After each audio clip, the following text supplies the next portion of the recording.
If I could only figure out how to get my team motivated. We are never going to get this project done on time. Oh my God, my payroll numbers are insane.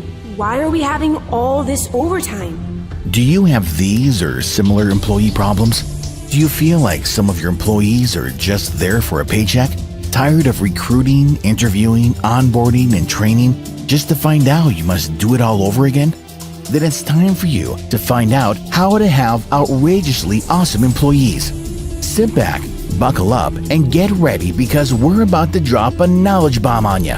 Please welcome to the mic the host of the show, the man who puts the human in human resources, the 007 of team building, the emperor of employee engagement, Randy Starr. Hey everybody, welcome back. It's another edition of How to Have Outrageously Awesome Employees, and today we have a very special guest coming from the West Coast, Laura Van Winkle. Laura is the Director of Human Resources for Shasta Regional Medical Center. Laura, how are you today? I'm doing great. How about yourself?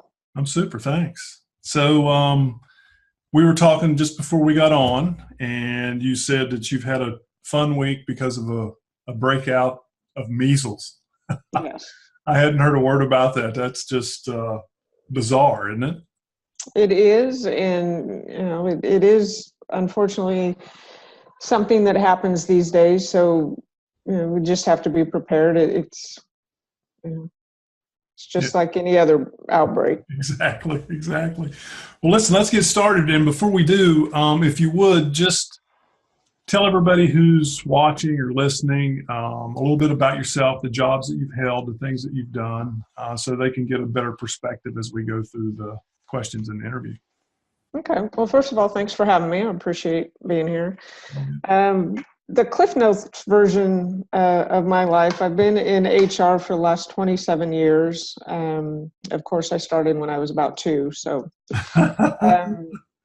I've held the job titles. I started out when it was called personnel, so it was personnel assistant, HR assistant, employee relations specialist, disability coordinator, HRIS consultant, regional manager, manager of HR, team leader, and I think the last one is director of human resources.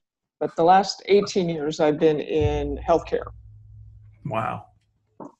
So that's, you have seen the enormous transition of human resources. Yes. And from personnel, as you mentioned, when you were basically probably just keeping employee records, to now where you're a business partner within your organization. Correct. It started out, we were the people that pushed the paper, and that was about it. And then now we're actually a strategic partner. We sit at the table with the C-suite, and we are directing the staff and being an integral part of the business. Yeah, it's an amazing transformation. I mean, there's been a lot of changes in business over the last 20 years, 25 years, but I would have to think that the role of personnel, HR, has been the one that has changed the most. Yeah, we've never been, a money-making department, right? But they always come to us, and they meaning whomever, right. When they get in trouble. So I see us as we save you money. Exactly. There you go.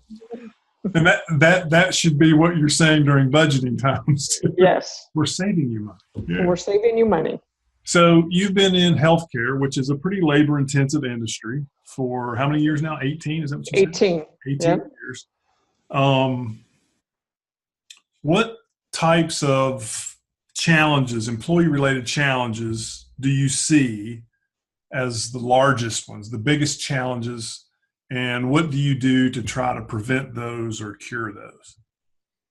Where I'm at now, our biggest challenge is our geographical area. We are in Northern California, so we're not near a beach, as most people think of California.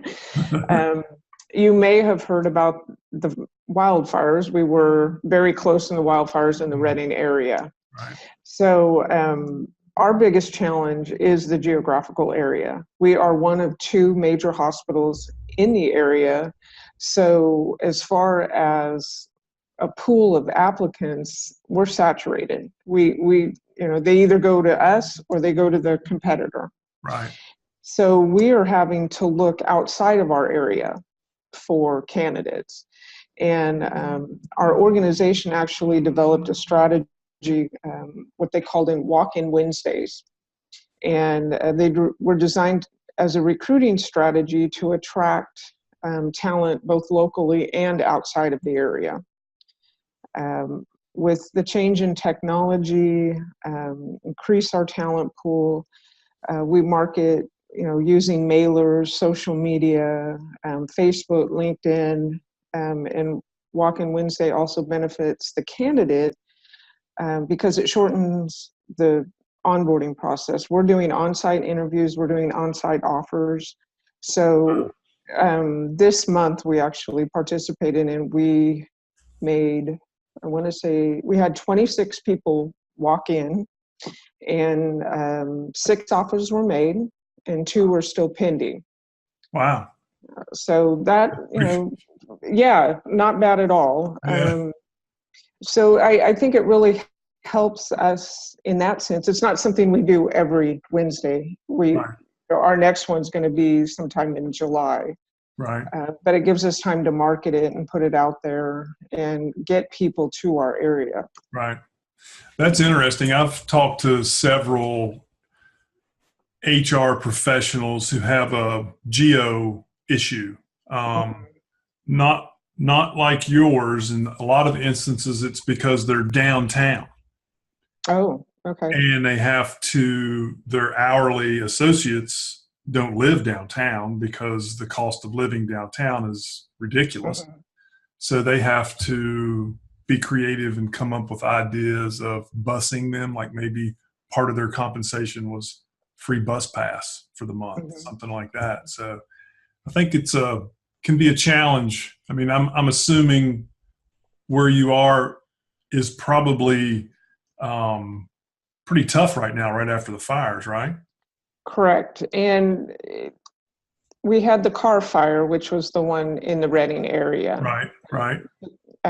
We actually had employees impacted by that. Wow. And then shortly after that was, I can't remember what they called it, but the one in Paradise, California, which wiped out the entire town. So we actually went and reached out to the Paradise group because there was a hospital in Paradise, reached out to them and recruited some of their employees. Right. Yeah. Because they weren't going to have a place to work. Yeah, they, I believe it's Adventist Health owns the hospital. They will rebuild it, but it's going to take time. Of course. Yeah. Everything's taken a long time to rebuild too. I mean, the demand on just building materials alone, I've heard, is ridiculous. So that's unfortunate, but just like you were talking about the outbreaks, stuff like that happens. And I think when there's disasters, we come together and as a group or a community and do each other right. So the community definitely came together. Yeah. I've got a pretty good friend that lives in that area, and he was fortunate enough that his home survived, but he's doing a lot of stuff trying to raise money to help people and get back on their feet, because you don't think about it. I mean, if you lived in an apartment complex, what do you do? Because there's no more. Yeah. Okay, so back to employees. HR professionals are super busy. We know that. We've already discussed how the role has changed, and along with that role changing over the years, that's just increased the responsibilities and to the point to where you guys are really super busy. And in a lot of different areas too. So how do you find time or keep time to, keep employee engagement programs running? I mean, how do you do that since you're so busy? Because it's a pretty easy thing to just kind of, slough off on. Well, I thought about this one, and the thing I came up with is if you don't make the time, you lose your employees. So you need to make the time, and make sure that you know that this shouldn't be pushed to the back burner, that it needs to be up front, because if you don't do it, the employees are going to go somewhere else. And keeping and having the employees know that they're valued, you're going to keep them and keep them engaged. Right. And in your situation, you know where they're going to go. They're going to go across the street to your competitor. Exactly. And in a smaller community like that, the reputation is king. I mean, you get a bad reputation as not a good employer, it's tough, very tough. And our competitor pays higher, and I'll admit it, but we have a totally different culture than our competitor. And we've had many employees leave because the almighty dollar is a factor, but then they come back because the culture there is drastically different than what it is in our organization. Right. And I think that has a lot to do with it. So you've seen people leave for more money, but come back for less money because the culture and the way that they're treated, basically. Correct. That is such a difficult point to drive home to people. So many people, the first thing they want to do is do wage surveys and want to look at paying more money when they get low engagement scores and stuff. And that's my next question too. As far as programs go, do you have any programs in place to grow employee engagement in your medical center? And if so, do you see those programs affecting your survey scores? So how I look at it is recognition, no matter how large or small, goes a long way. So if you're doing engagement surveys and you take the survey and you have the results and you don't do anything with it, you might as well not be doing the survey. Amen. So what I recommend, and I've been with this organization for just over a year, we have not done an engagement survey yet, but my recommendation is that we do one, and then make the employees part of the solution. So if you've identified opportunities to work on, then the committees involve the employees, they become part of the solution, they'll be engaged from the get-go rather than say, we're going to roll this program out and the employees go, what the heck does that mean? Well, that's not what we wanted. Right. We interpret it one way, but the employees meant it a different way. Well, that was a grand slam home run, because you are Am I preaching to the choir here? Well, you are, but see, I preach too, and it's unbelievable just how simple, what you just said, how simple it is to find an issue if you have one, and how simple it is to resolve it. But we want to make pie charts and graphs and have multiple committee meetings, and all of those and none of those include the employee, the person who's saying, hey, we have a problem. And you don't go to them and say, okay, we see that you have a problem. What do you think we should do to solve it? We, one of the things that I do with survey results is teach folks how to do discovery meetings. And that's all it is. The discovery meeting is sitting down with the people who gave you the results and saying, okay, here's some stuff that's really good. This is great. Here's some things that need some work. What do you think should happen? I mean, it's very easy. I mean, you hit the nail right on the head. If you don't bring the employees into the circle and you create it yourself in your office and shove it down, it's just another rule. It's just another program. They don't have any buy-in. There's no ownership. Yeah. Wow. That is so good to hear you say that. I've been doing this a while. I can tell. So, okay, I've got one more question for you, and I know you've got to get back to work, and it revolves around our current unemployment rate. It's pretty low. I don't know what it is there, but across the nation, it's pretty low. Has it affected your retention? And I know you got kind of a special geographical location thing there, and if so, how? And what do you do to try to reduce it?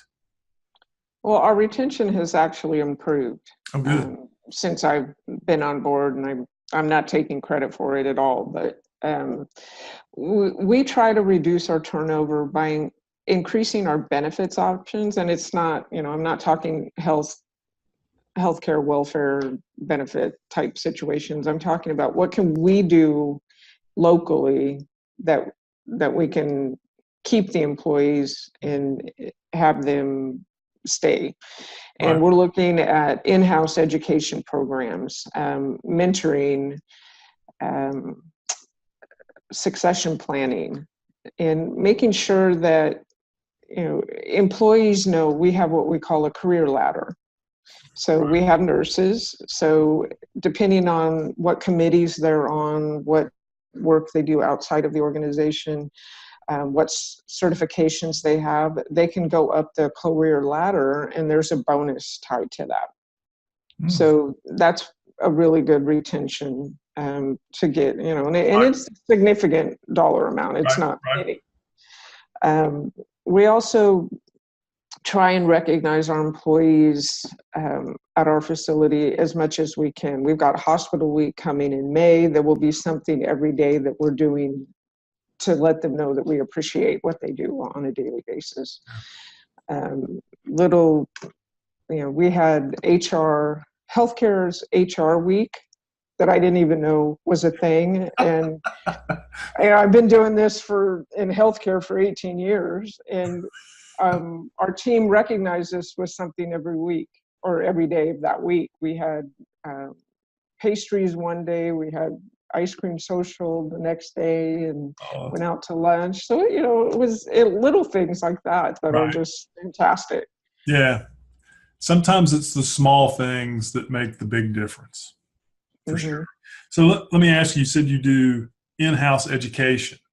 Is that like cross-training, or is it something outside of work education-wise? Some of them is kind of a cross-training. We also partner, we have several, which I think is interesting in the geographical area that we're at. We have several community colleges. Okay. So there is a program for the next 6 Fridays of leadership training. So our newest supervisors and managers, or people that want to be supervisors, we're sending them to those trainings. So building the soft skills, and then also building the technical side of it. Yeah, very good. Everybody wants to learn. Everybody wants to get better, and it does nothing but help you and them at the same time. It's a win-win situation. Yeah, and investing in them says that we do appreciate them. Yes. Yeah. But you care. Awesome. Listen, Laura, I know this is short, and this was sweet, but this was great. I mean, you had some really, really good stuff. So thank you very much for your time. I really appreciate it. For those of you who are watching for the first time and you haven't subscribed, just look down there. I think it's probably right there where you hit the subscribe button. And that way we'll notify you when we have another episode that is published. So thanks, and we'll talk to you soon. Bye for now. Thank you very much. Thanks for hanging out with us. Please feel free to contact Randy with any questions about team building or employee engagement issues. Subscribe to this channel so you'll be notified when new episodes are published.